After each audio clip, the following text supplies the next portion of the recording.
اسود بن یزید رحمتہ علیہ رمضان میں مغرب عشاء کے درمیان تھوڑی دیر سوتے اور بس۔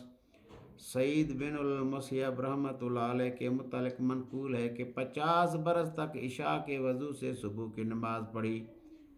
صلہ بن اشیم رحمۃ اللہ علیہ رات بھر نماز پڑھتے اور صبح کو یہ دعا کرتے کہ یا اللہ میں اس قابل تو نہیں ہوں کہ جنت مانگوں، صرف اتنی درخواست ہے کہ آگ سے بچا دیجیو۔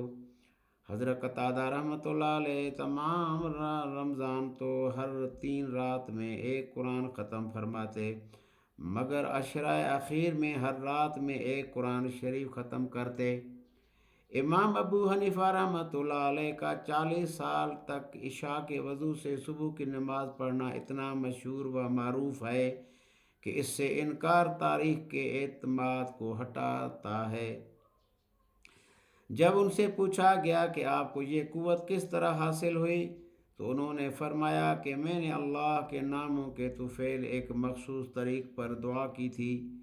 صرف دوپہر کو تھوڑی دیر سوتے اور فرماتے کہ حدیث میں قیلولہ کا ارشاد ہے، گویا دوپہر کے سونے میں بھی اتباع سنت کا ارادہ ہوتا۔ قرآن شریف پڑھتے ہوئے اتنا روتے کہ پڑوسیوں کو ترس آنے لگتا تھا۔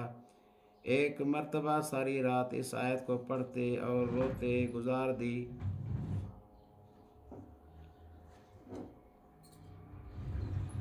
سورہ قمر رکوع 3۔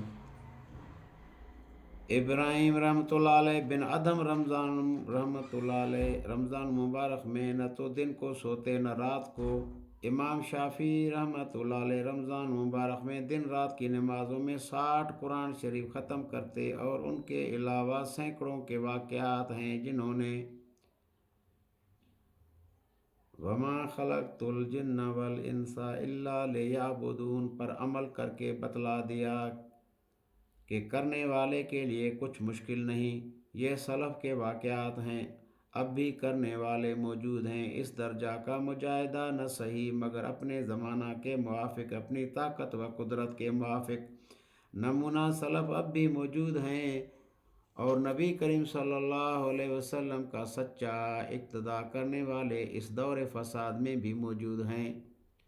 نہ راحت و آرام انہماک عبادت سے مانع ہوتا ہے، نہ دنیوی مشاغل صد راہ ہوتے ہیں۔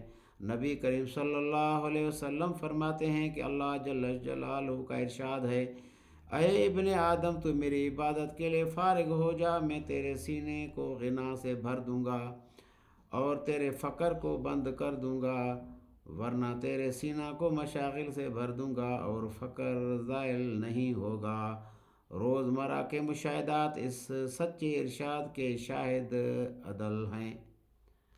اللہ پاک سارے مسلمانوں کو رمضان مبارک کی قدر نصیب فرمائے، اور کل سے انشاءاللہ آخری عشرہ جو ہے شروع ہوگا۔ اللہ پاک سارے مسلمانوں کو اس آخری عشرے کی بھی قدر کرنے کی توفیق نصیب فرمائے، اور لیلۃ القدر کی تلاش کرنے کی بھی توفیق نصیب فرمائے۔ دن میں ہم روزہ اہتمام کے ساتھ تقویٰ کے ساتھ رکھیں اور رات کو عبادت کریں، اور خوب جو ہے دعوت کا کام کریں، دعوت دیں، تعلیم کریں، ذکر کریں، عبادت کریں، خدمت کریں، حضور صلی اللہ علیہ وآلہ وسلم والے سارے اعمال کریں۔ رمضان مبارک میں جو عمل شروع کیا جاتا ہے اللہ تعالیٰ اس کو سارے سال توفیق نصیب فرماتے ہیں۔ تو میرے بھائیو، دوستو، بزرگو، اللہ جل جلالہ من والہ نے ہماری اور ساری دنیا کے انسانوں کی دنیا اور آخرت کی پوری کامیابی کو پورے کے پورے دین پر چلنے میں رکھا ہے۔ پورا دین پوری دنیا کے انسانوں میں حضور صلی اللہ علیہ وآلہ وسلم والی محنت سے آئے گا، اور وہ محنت ختم نبوت کے صدقے ہر مسلمان کے ذمہ ہیں۔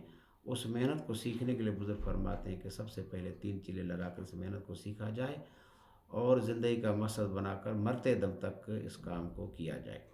مقام پہ رہتے ہوئے بزرگ فرماتے ہیں کہ ہر مسلمان 5 اعمال کرے، روزانہ کے 3 اعمال، روزانہ مشورہ کرے، پورا دین پوری دنیا میں کیسے زندہ ہو، لوگ 100% نمازی کیسے بنے، پورے دین پہ چلنے والے کیسے بنے، اس کے لیے مشورہ کریں، اس کے لیے پھر جو ہے محنت کریں اور روزانہ تعلیم کریں، گھر میں مسجد میں شغل کی جگہ پر روزانہ دعوت کے لیے وقت فارغ کریں، 12 گھنٹے 8 گھنٹے 6 گھنٹے 4 گھنٹے کم از کم 2.5 گھنٹے عصر سے عشاء یا اتنا وقت کسی اور ٹائم پر، اور ہفتے میں 2 گشت کریں، مقامی گشت اور بیرون گشت، مہینے میں سے روزہ لگائیں۔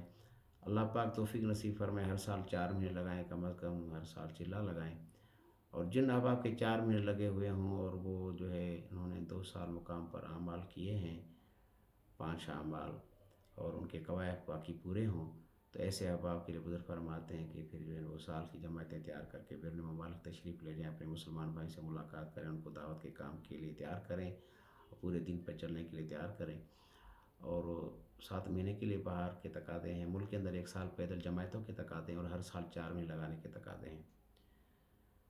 تو میرا بھی انشاءاللہ ارادہ ہے ساری دنیا میں جانے کا انشاءاللہ، اور 7 مہینے کی جماعت تیار کرنے کا بھی ارادہ ہے۔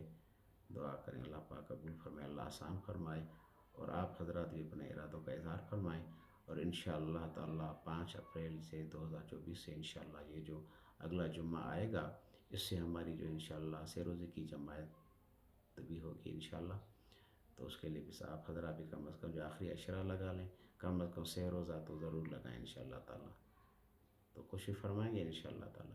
اللہ پاک سب کو دین کی محنت کرنے کی توفیق نصیب فرمائے۔